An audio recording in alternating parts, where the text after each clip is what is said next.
کسی کے یہاں کسی کو دولت ملی ہے اور دولت کھیل رہا ہے اور کوئی بیچارہ عالم اسی طرح سے کسی کو طویل زندگی ملی، کسی کو مختصر زندگی ملی، اور اس طرح سے دیکھیں اولاد بھی اللہ کی نعمت ہے، لیکن کسی کی یہاں مسئلہ بہت سی اولادیں اور کوئی جو ہے وہ اور پوری زندگی اولاد کو ترستا رہا تو دعا مانگا اور اولاد جان دیکھتے رہتے ہیں زندگی میں بتانا ہے۔ اسی طرح دیکھیں آپ کسی کا قد طویل ہے، کسی کا قد متوسط ہے، کوئی بیچارہ مفتی بستا تھا رنگ کے سلسلے میں آپ دیکھیں کہ کسی کا رنگ اتنا گورا کہ پوری نسل کا نام ہی وائٹ ہو گیا۔ پرانے زمانے میں آنے کے کو گورے کہا جاتا ہے اور آج ان کو کہا جاتا ہے وائٹ، اتنے گورے کا نام ہی نسل کا پورا وائٹ ہو گیا، اور کوئی بیچارے اتنے کالے آج بھی بلیک کہہ جاتے ہیں۔ اس کا مطلب ہے کہ رنگ میں فرق ہے، بہت کچھ متوسط جیسے ہندوستانی متوسط نہیں۔ تو آپ دیکھیں کہ قدرت نے نعمتیں عطا فرمائی ہیں، اس میں تفاوت اور اس میں کسی کو کچھ نعمت کم ملی، کسی کو کچھ زیادہ۔ اچھا میں پہلے یہ کر دوں کہ جہاں ایک طرف سے کمی ہوتی ہے تو دوسری طرف سے اضافہ قدرت کی طرف سے ہو جاتا ہے۔ تو یہ ہرگز بھی سمجھنا چاہیے کہ کسی کو کوئی نعمت اگر کم مل گئی تو کوئی معذرت ناانصافی ہوگی، پورا فلسفہ پیچھے ہوتا ہے اور فلسفہ میں سب بیان کرنا مقصد ہے۔ مقصد سے مثال دینا ہے کہ اسی طرح سے آپ دیکھیں دولت کی نعمت ہے، اس میں بھی بعض لوگوں کی قوت کوئی بہت قوی ہے، بہت مضبوط ہے، کوئی بیچارہ بالکل کمزور ہے، اس کو بھی آپ دیکھیں یہ بھی اللہ کی طرف سے دی ہوئی نعمت ہے، اس میں آپ کوئی فرق ملے گا۔ ذہانت میں آپ دیکھیں کوئی بہت ذہین ہے اور کسی کی ذہانت متوسط ہے اور کوئی بیچارہ ذہانت سے محروم ہے۔ حافظہ آپ دیکھیں وہ یادداشت کی قوت، کسی کی یادداشت بہت قوی ہے، کسی کی متوسط ہے، کسی بیچارے کو دوسرا اور تیسرے کا پہاڑا یاد نہیں ہوتا۔ اب اور دوسری مثال نہیں دینا چاہتے ہیں۔ اس کا مطلب یہ ہے کہ نعمتوں میں تفاوت ہے۔ میں والد مرحوم سے ایک واقعہ سنا، میں آپ کے سامنے تو پیش کیے دیتا ہوں کہ وہ فرماتے تھے کہ کوئی نواب صاحب تھے اور پرانے زمانے میں کام قانونی کے نواب اور راجا اور بادشاہ جو ہوتے تھے ان کے یہاں شاعر بھی ہوتے تھے اور شعراء جو ہے وہ قصیدے ان کی شان میں سنایا کرتے تھے۔ تو ایک وہاں انہیں کے دربار میں ایک باپ بیٹے اور ان کا نوکر تھا، ہر شاعر کے لیے وہ مصیبت بنے ہوئے تھے، وہ ہر شاعر کی مصیبت بنے ہوئے۔ جب بھی کوئی شاعر اپنا کوئی قصیدہ سناتا تھا 100 شعر کا بھی کیوں نہ ہو، تو باپ کی یہ خصوصیت تھی کہ اس کو ایک بار سننے میں یاد ہو جاتا تھا، بیٹے کی خصوصیت یہ تھی کہ اس کو 2 بار سننے میں یاد ہوتا تھا، اور جو نوکر ان کیا تھا اس کی خصوصیت یہ تھی کہ 3 بار سننے میں اسے یاد ہوتا تھا۔ یہ والد سے یہ واقعہ سنا، وہ کبھی کبھی واقعہ سناتے تھے، تو انہوں نے فرمایا کہ ہر شاعر کے لیے وہ یہ تینوں باپ بیٹے نوکر یہ مصیبت بن گئے تھے، کیونکہ جب بھی کوئی شاعر 100 شعر کا بھی کوئی قصیدہ اس نے کیوں نہ سنایا ہو، باپ کہتا تھا یہ تو میرا ہے، اس شاعر نے چرا لیا، یہ میرا ہے۔ اور کبھی تمہارا کیسا ہے؟ کہ دیکھیں پورا یاد ہے اچھا، کیونکہ اس کو ایک بار سننے میں یاد ہو جاتا تو اب شاعر نے پورا پڑھا، اس نے سن لیا، فوراً اس نے پورے 100 شعر سنا دیے۔ لیکن اگر میرا نہ ہوتا تو مجھے یاد کیسے ہوتا؟ اچھا پھر کہتے تھے کہ دیکھیے دوسری دلیل یہ ہے کہ میرے بیٹے کو بھی یاد ہے۔ اگر بیٹے کو 2 بار سننے میں یاد ہوتا تھا، ایک مرتبہ شاعر نے پڑھا، دوسری مرتبہ ابا نے پڑھا، 2 بار ہو گیا تو اس کو 2 بار نہیں یاد ہوتا تھا، تو کہتے تھے کہ میرے بیٹے کو بھی یاد ہے۔ وہ بیٹے نے بھی فر پورے 100 100 اشعار کا قصیدہ سنا دیا. اور وہ کہتے تھے بالغت صاحب میرے نوکر کو بھی یاد ہے. اب نوکر کی خصوصیت یہ تھی تو اس کو 3 بار میں یاد ہوتا ہے. تو شاعر نے پڑھا, ابا نے پڑھا, بیٹے نے پڑھا, 3 بار ہو گیا اور اس کو یاد ہو گیا. تو اس نے بھی فل پر نوکر نے سنا دیا. اب سارے شاعر پریشان کی پھر جا گئے. لیکن ایک شاعر تھا, بڑے چالاک تھے وہ شاعر. وہ جب اپنا قصیدہ سنانے بیٹھے تو انہوں نے صرف پہلا مصرع پڑھا. پہلا مصرع پڑھ کر وہ رک گئے اور کہا کہ اگر ان کا یہ قصیدہ تو دوسرا مصرع یہ سنا. تو وہاں پر کھل گیا کہ یہ صرف حافظے کا کمال تھا. نہیں, میں نے مثال اس لیے دی, دیکھیے تفاوت تھا کہ نہیں تھا. باپ کو 1 بار میں یاد ہوتا تھا, بیٹے کو 2 بار میں, نوکر کو 3 بار. تو اس کا مطلب ہے کہ قدرت کی طرف سے جو نعمتیں چلی ہیں ان میں تفاوت ہے. سلوات دے دے محمد. تو فرق رکھا ہے قدرت, فرق رکھا ہے. اس میں مصلحت ہے, مشیت ہے اس کی, اس کا پورا فلسفہ ہے اس کے پیچھے.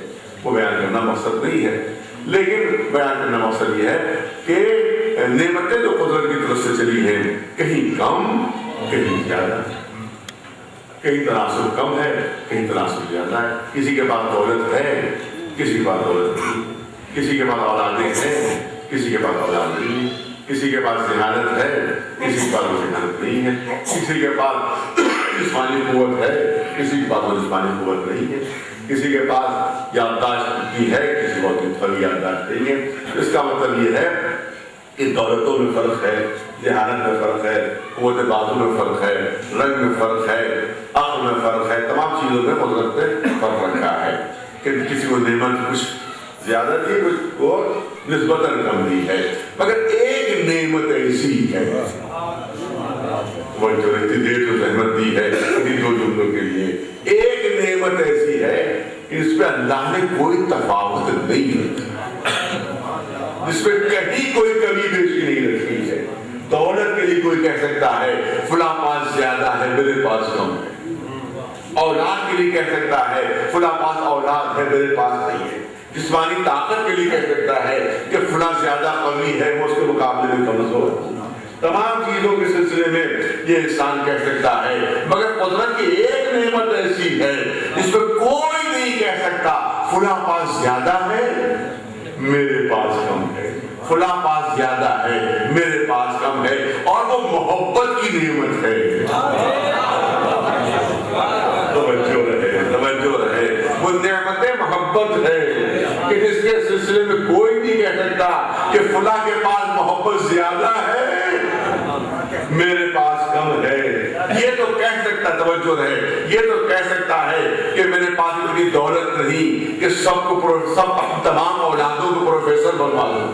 توجہ رہے, میرے پاس اتنے پیسے نہیں ہیں کہ سب کو ڈاکٹر بنوا دوں. میرے پاس اتنی دولت نہیں ہے کہ سب کو پروفیسر بنوا دوں. میرے پاس اتنی دولت نہیں ہے کہ اپنی ساری اولادوں کو میں انجینئر بنوا دوں. مگر یہ نہیں کہہ سکتا کہ میرے پاس اتنی محبت نہیں ہے کہ میں برابر سے محبت کر سکوں. توجہ رہے, یہ نہیں کہہ سکتا.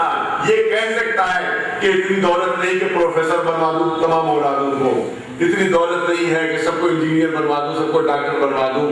یہ کہہ سکتا ہے, مگر یہ نہیں کہہ سکتا کہ میرے پاس محبت نہیں ہے تو برابر سے محبت کر سکوں. کیونکہ یہ نعمت ایسی ہے کہ جس میں قدرت نے کوئی تفاوت نہیں رکھا ہے. یہی وجہ ہے, پوری توجہ رہے, یہی وجہ ہے کہ اجر رسالت کے سلسلے میں نہ دولت مانگی گئی, نہ اولاد مانگی گئی, نہ جائیداد مانگی گئی, تاکہ کوئی شکایت نہ کرے فلاں پاس ہے میرے پاس نہیں ہے, میں ادا کروں تو کیسے کروں. صرف محبت مانگی گئی ہے کہ جس کے بارے میں کوئی کہہ ہی نہیں سکتا میرے پاس نہیں ہے. ایک سلوات میں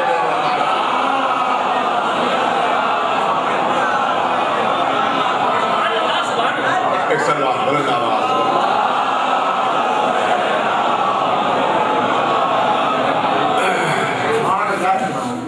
اچھا, اب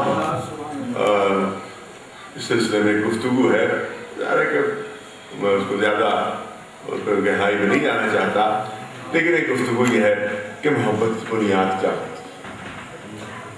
اور محبت کس سے ہوتا ہے؟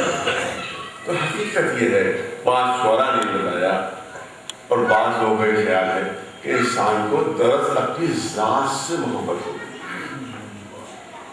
کچھ لوگوں کا خیال یہ ہے کہ انسان کو اپنی ذات سے محبت ہوتی ہے، اور جو چیزیں اس کی ذات سے جڑی ہوتی ہے اس سے محبت کر رہے ہیں۔ بعض لوگوں کا خیال یہ ہے، لیکن یہ خیال بالکل صحیح نہیں ہے، کیونکہ پھر جو لوگ ہیں انہوں نے اختلاف کیا اللہ سے، مگر بات یہ کہتے ہیں کہ انسان کو اپنی ذات سے محبت ہوتی ہے۔ جو چیزیں ذات سے جڑی ہوتی ہے اس سے محبت ہوتی ہے۔ اپنا بیٹا یا اپنا آیا وہاں محبت ہوئی، جہاں اپنا آیا وہاں محبت ہوئی، اپنی اولاد، اپنا وطن، اپنا گھر، اپنے رشتے دار، تو جہاں اپنا آتا ہے وہاں محبت ہوتی ہے۔ لیکن حقیقت یہ ہے کہ تو انسان کی نفسیات یہ ہے کہ اسے کمال سے محبت ہوتی ہے، چاہے وہ بظاہر اپنا ہو چاہے نہ ہو، چاہے اس کو رشتے داری ہو چاہے نہ ہو، لیکن اگر کسی شخص میں کوئی کمال پایا جاتا ہے تو انسان اس سے محبت کرنے لگتا ہے، صلاح کرنے لگتا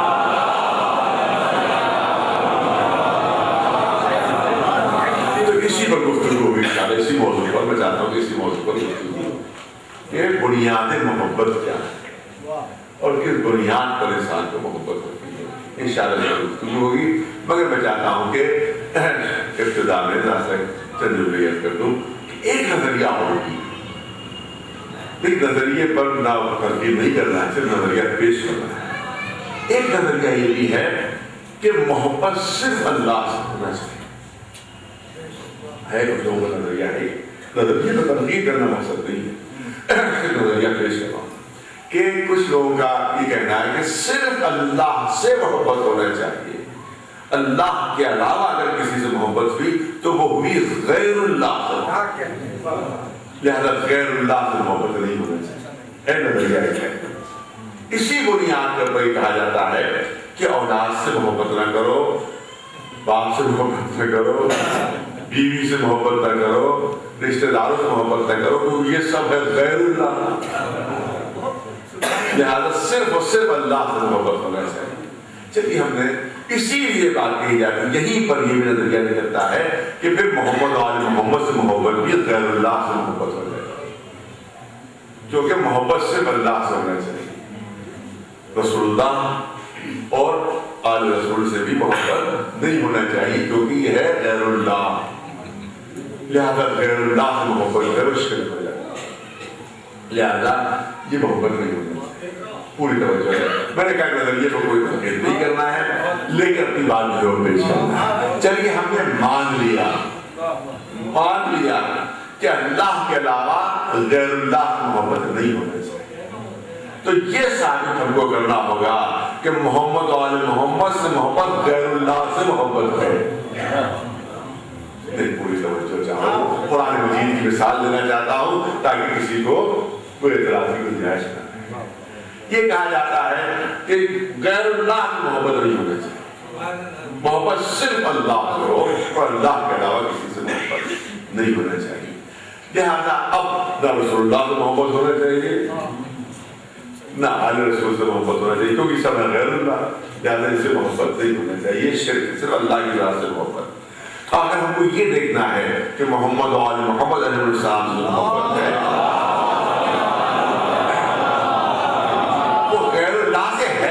نہیں ہے، پوری توجہ ہے۔ میں قرآن مثال آپ کے سامنے پیش کروں۔ جناب مریم سب آپ تک معلوم، بیت المقدس اللہ کے گھر میں وہ تشریف فرما ہے، وہی زندگی گزر رہی ہوئی، باہر ہی نہیں۔ جناب زکریا جو کہ سرپرست ہے، کوئی مرتبہ تشریف لاتے ہیں تو دیکھتے ہیں کہ جناب مریم کے سامنے بہترین کھانے لگے ہوئے ہیں۔ قرآن مجید گواہ ہے، قرآن مجید میں تذکرہ ہے، بہترین کھانے لگے ہیں۔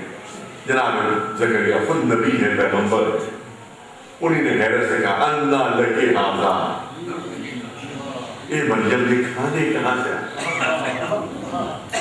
یہ کھانے کہاں سے آ گئے؟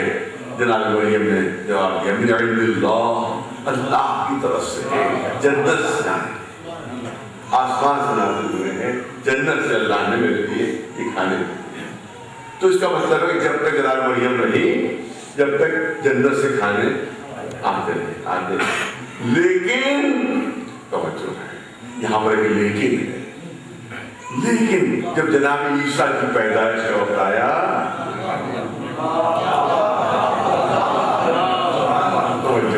جب جناب عیسیٰ کی پیدائش کا وقت آیا تو اب آواز آتی ہے اللہ کی، اے مریم باہر جائیے، اے مریم باہر جائیے۔ ارے یہ عبادت خانہ ہے، رجا خانہ ہے۔ اے مریم باہر چلی جائیے، اے مریم باہر چلی جائیے۔ جناب مریم باہر جاتی ہے، یعنی اللہ نے اپنے گھر سے پیدائش جناب عیسیٰ کے وقت مریم کو اپنے گھر سے ہٹا دیا۔ اس کے دو سبب بیان کیے جاتے ہیں، الگ موضوع میں ہلکا سا اشارہ، اس کے دو سبب بیان کیے جاتے ہیں۔ ایک سبب تو یہ بیان کیا جاتا ہے کہ اگر جناب عیسیٰ اللہ کے گھر میں پیدا ہو گئے ہوتے، بیت المقدس میں پیدا ہو گئے ہوتے، تو عیسائیوں کو بہترین دلیل مل جاتی، عیسائیوں کو بہترین دلیل مل جاتی کہ اگر اللہ کے بیٹے نہ ہوتے تو اللہ کے گھر میں کیوں پیدا ہوتے۔ اس لیے مصلحت الہیہ یہ تھی کہ جناب عیسیٰ کی پیدائش بیت المقدس میں نہ ہو، اللہ کے گھر میں نہ ہو۔ اسی لیے حکم ہوا کہ مریم چلی جائیے یہاں سے، یہاں عیسیٰ کی پیدائش نہیں ہو سکتی۔ مگر میں تو سمجھتا ہوں کہ اللہ یہ چاہتا تھا کہ یہ فضیلت کسی ایک شخصیت کے ساتھ مخصوص رہے، کسی ایک شخصیت کے ساتھ مخصوص رہے۔ اسی لیے جناب مریم کو ہٹایا جا رہا ہے اور فاطمہ بنت اسد کو بلایا جا رہا ہے۔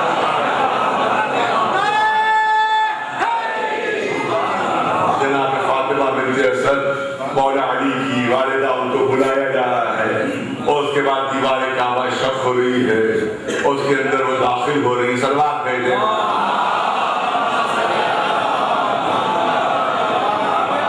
بس توجہ چاہ رہا ہوں ہزار کی، اس کا مطلب ہٹا دیا جناب مریم، پوری توجہ جواب پہ چلنا ہے، ہٹا دیا جناب مریم کو۔ اب جناب مریم بیت المقدس سے باہر ہے، اب وہاں کے اوپر ولادت ہوتی ہے جناب عیسیٰ، جناب عیسیٰ آغوش میں، اب بیٹا آغوش میں، جناب مریم بیٹا جناب مریم کے آغوش میں۔ اب جو کھانے روز آیا کرتے تھے، اب مریم انتظار کر رہی ہے کہ اب آئیں اب آئیں اب آئیں، لیکن وہ کھانے نہیں آ رہے تھے۔ پہلے بغیر مانگے آ جاتے تھے، اب جب بہت دیر ہو گئی تو جناب مریم نے بارگاہ الہی میں کہ پالنے والے وہ کھانے کہاں جو جنت سے آیا کرتے تھے۔ ندا حضرت آئی، اے مریم اب جنت سے کسی کھانے کا انتظار نہ کرو، اب جس درخت کے سائے میں بیٹھی اسی درخت کو ہلاؤ اور اس سے جو کھجوریں گرے، ارے توجہ رکھے، وہ کھجوریں کھاؤ۔ ارے کوئی بتا سکتا ہے کیا سبب ہوا؟ جب تک جناب عیسیٰ آغوش میں نہیں آئے، جنت سے کھانے آتے رہے۔ ادھر آغوش میں عیسیٰ آئے، ادھر جنت سے آتے ہوئے کھانے بند ہو گئے۔ آپ ہی کے نظریے کو مان کر بات ہو رہی ہے کہ غیر اللہ سے محبت نہیں ہونا چاہیے۔ پوری طرح کیوں رہے؟ ارے جب تک آغوش میں جناب عیسیٰ نہیں تھے، جنت سے کھانے آتے رہے۔ ادھر آغوش میں جناب عیسیٰ آئے، ادھر سے آنے والے کھانے بند ہو گئے۔ کیوں بند ہوئے؟ کیونکہ اب تک مریم کی محبت اللہ سے خالص تھی۔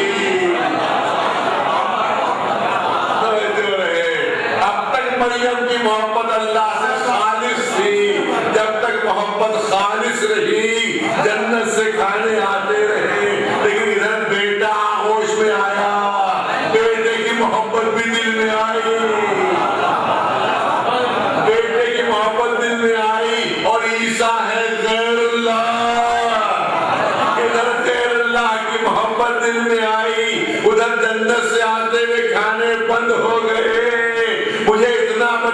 لیجئے کہ جناب فاطمہ بنت اسد کعبے کے اندر 3 دن تک رہی تھی، تو کیا فاقے سے رہی؟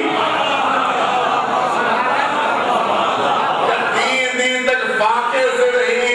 نئی روایت کہتی ہے ادھر آغوش میں علی آئے، ادھر جنت کے دروازے کھلے۔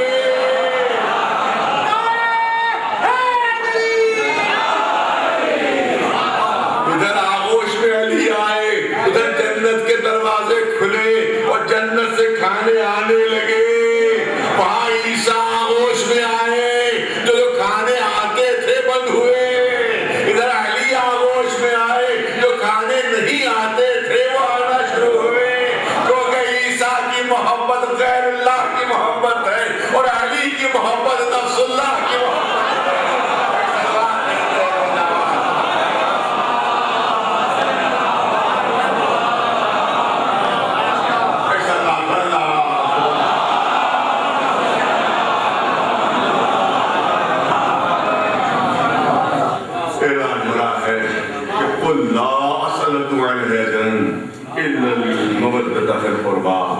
اے رسول کہہ دیجئے کہ رسالت کا جو کچھ نہیں بن سکتا سوائے محبت ہے، سوائے محبت ہے۔ یہاں پر ایک سوال ہوتا ہے اور وہ سوال یہ ہوتا ہے کہ اس سے پہلے کہ کسی بھی نبی نے، اس سے پہلے کہ کسی بھی پیغمبر نے، اس سے پہلے کہ کسی بھی رسول نے اپنی محنتوں کا اجر نہیں مانگا، اپنی محنتوں کا صلہ نہیں مانگا۔ ہر نبی یہی کہتا نظر آ رہا ہے کہ اجری اللہ، میرا اجر اللہ کے اوپر ہے، میرا اجر اللہ کے اوپر ہے، میرا اجر اللہ کے اوپر ہے۔ اور آخری نبی کہہ رہے ہیں کہ لاؤ اجر دے دو، آخری نبی کہہ رہے ہیں کہ لاؤ صلہ دے دو۔ کیا بات ہے بھائی؟ اس سے پہلے کہ کوئی نبی نہیں مانگ رہا ہے، بلکہ فیصلہ اللہ پر چھوڑ رہا ہے، فیصلہ اللہ پر چھوڑ رہا ہے۔ اور یہاں پر آخری نبی کہہ رہے ہیں کہ لاؤ اجر دو، صلہ دو، قیمت دو، مزدوری دو۔ یہ کیا بات ہے؟ تو اس کا مطلب ہے دیکھیے، اگر بغیر صلے کے کوئی کام ہو تو اس کام کا مرتبہ بڑھ جاتا ہے۔ توجہ ہے، یہاں میں پہلی وجہ کرنا چاہتا ہوں۔ آپ دیکھیں، فرض کیجیے کوئی صاحب ہمارے محلے میں مریض ہو گیا، مجھے خبر ہوئی، میں نے جا کر ان کی خدمت کرنے لگا، بیماری کرنے لگا، ڈاکٹر کو دکھا رہا ہوں۔ اور اس کے بعد 1 ہفتے کے بعد لوگ کہنے لگے کہ کتنے خلوص سے خدمت کر رہے ہیں۔ اور 1 ہفتے کے بعد جب وہ صحت ہو گئی ان کو، میں نے کہا یہ 500 روپے مجھے دیجیے کہ میں نے 1 ہفتے آگے خدمت کی۔ تو لوگ کہیں گے کہ بھائی یہ تو اجر مانگ رہے ہیں، یہ تو صلہ مانگ رہے ہیں۔ تو اگر ظاہری نظر سے دیکھا جائے تو کسی نبی نے صلہ نہیں مانگا، کسی رسول نے صلہ نہیں مانگا۔ آخری نبی کہہ رہے کہ لاؤ صلہ لاؤ، لاؤ اجر لاؤ، لاؤ قیمت لاؤ۔ یہاں پر مسئلہ پیدا ہو رہا ہے، مسئلہ پیدا ہو رہا ہے۔ اسی لیے آیے کریمہ میں لفظ قل لگا ہوا ہے۔ نہیں، بہت پڑھا لکھا مجمع میرے سامنے ہے، دیکھیے لفظ قل جو ہے وہ پیغام کا جز نہیں ہوا کرتا۔ فرض کیجیے میں کسی صاحب سے کہوں کہ دیکھیے بڑا صاحب سے جا کر کہہ دیجیے کہ میں ان کے یہاں 5 بجے ملنے آؤں گا۔ کسی سے کہلواؤں میں، اپنے کسی دوست سے، کسی جان پہچان سے کہوں کہ میں 5 بجے ملنے آؤں گا، کسی صاحب کو بھیجوں، ان سے کہوں کہ ان سے جا کر کہہ دیجئے،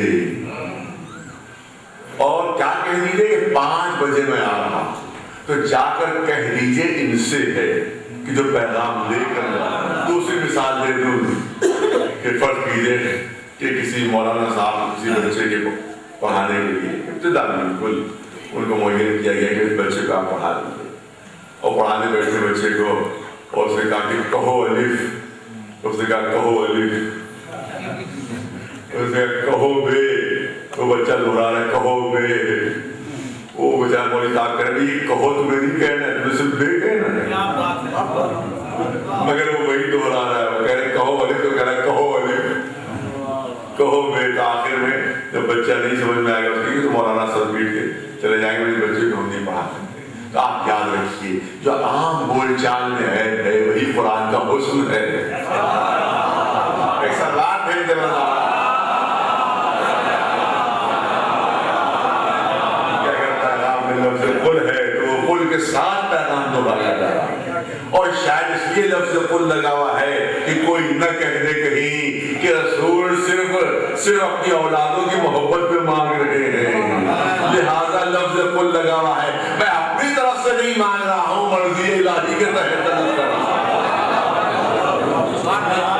اسی لیے لفظ قل ساتھ میں لگا ہوا ہے، تو اس بات کا فیصلہ ہے کہ دیکھو ہر نبی نے فیصلہ چھوڑ دیا تھا اللہ کے اوپر، اور لفظ قل بتا رہا ہے کہ یہ اللہ ہی کا فیصلہ ہے۔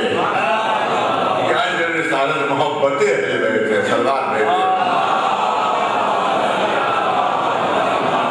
نہیں، پوری توجہ چاہوں گا۔ آپ دیکھیں کہ جناب آدم کیا لے کر آئے تھے؟ اسلام۔ جناب نوح کا کیا پیغام تھا؟ اسلام۔ جناب ابراہیم کیا لے کر آئے تھے؟ وہ بھی اسلام لے کر آئے تھے۔ جناب موسیٰ، جناب عیسیٰ، سب کا پیغام اسلام ہی تھا، دین نہیں بدلا، ابتدا سے لے کر انتہا تک اسلام ہے۔ جناب آدم جو لائے تھے وہ بھی اسلام تھا، جناب نوح جو لے کر آئے تھے وہ بھی اسلام تھا، جناب ابراہیم جو لے کر آئے تھے وہ بھی اسلام تھا۔ یعنی ہر نبی جو پیغام لایا وہ اسلام ہی تھا، مگر آدم سے ابتدا تھی اسلام کی۔ ارے پوری توجہ رہے، آدم سے ابتدا تھی۔ تو آپ یاد رکھیے کہ کبھی بھی ابتدا میں ایسے نہیں مانگا جاتا۔ یہ بات جو کہی جاتی ہے کہ جناب آدم نے کیوں نہیں مانگا، جناب نوح نے کیوں نہیں مانگا، جناب ابراہیم نے کیوں نہیں مانگا، جناب موسیٰ نے کیوں نہیں مانگا، جناب عیسیٰ نے کیوں نہیں مانگا۔ چھوٹی سی مثال دو جو بچے جوان بھی سمجھ جائیں۔ فرض کیجئے کسی صاحب سے میرا ایگریمنٹ ہوا کہ ان کو صبح 7 بجے سے شام کے 7 بجے تک میرا کام کرنا ہے، صبح 7 سے شام کے 7 بجے تک میرا کام کرنا ہے، میں بدلے میں 300 روپے دوں گا۔ ایک آپس میں ایگریمنٹ ہو گیا کہ صبح 7 سے شام 7 بجے تک ان کو کام کرنا ہے، اور بدلے میں ان کو 300 روپے اجرت کے طور پر، سلے کے طور پر دوں گا۔ یہ طے ہو۔ صبح 7 بجے انہوں نے کام کرنا شروع کیا، 7:15 بجے کہا لائیے 300 روپے کا آپ نے وعدہ کیا۔ تو میں کہوں گا کہ ابھی تو کام شروع ہوا ہے، ابھی تو کام کی ابتدا ہے، ابھی آپ کو اجر مانگنے کا حق نہیں ہے۔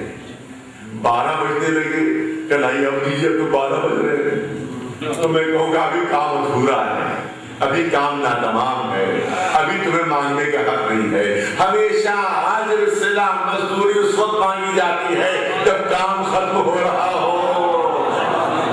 ارے اسلام کی ابتدا ہوئی ہے جناب آدم سے، آدم کو مانگنے کا حق نہیں ہے، جناب نوح کو مانگنے کا حق نہیں ہے، کیونکہ ابھی تو کام جاری ہے۔ جناب ابراہیم کو مانگنے کا حق نہیں ہے کیونکہ ابھی کام ناتمام ہے۔ جناب موسیٰ عیسیٰ کو مانگنے کا حق نہیں ہے کیونکہ کام ابھی ختم نہیں ہوا ہے۔ جب کام ختم ہونے لگتا ہے تبھی صلہ مانگا جاتا ہے۔ اسی لیے جو خاتم النبیین ہے، جو خاتم المرسلین ہے، وہ طلب کر رہے ہیں کہ جن کو اکملتوں کی سند دی جا رہی ہے، اللہم اکملت لکم دینکم، ہم نے دین کو کامل کر دیا ہے۔ تو جس نبی پر دین کامل ہو رہا ہے، اسلام مکمل ہو رہا ہے، اسی کو صلہ مانگنے کا حق ہے۔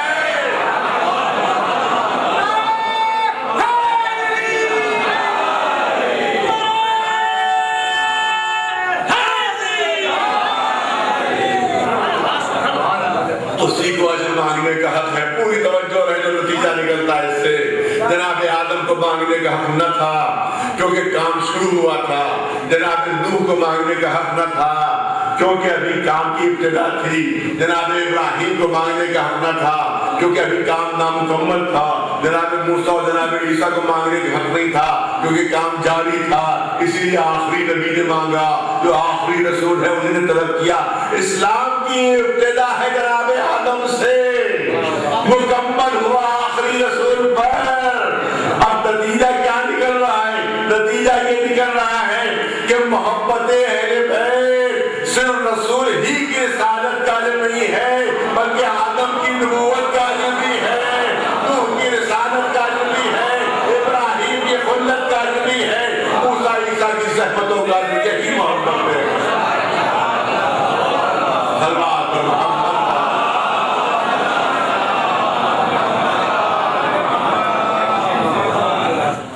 بس یہاں پر ایک اور پہلو ہے جو علماء نے بیان فرمایا، میں آپ کے سامنے عرض کروں۔ ہی لطیف ہے، آپ دیکھیں کہ محبت کہنے سے نہیں ہوتی، محبت وہ شے ہے جو حکم دینے سے فرمائش کرنے سے نہیں ہوتی۔ میں اگر کسی سے کہہ دوں کہ فلاں صاحب سے آپ محبت کرنے لگیے تو محبت کرنے لگیں گے؟ نہیں، فرمائش سے محبت نہیں ہوتی، حکم دینے سے محبت نہیں ہوتی۔ پھر کیا سبب ہے کہ قرآن حکم دے رہا ہے؟ پھر کیا سبب ہے کہ رسول فرمائش کر رہے ہیں؟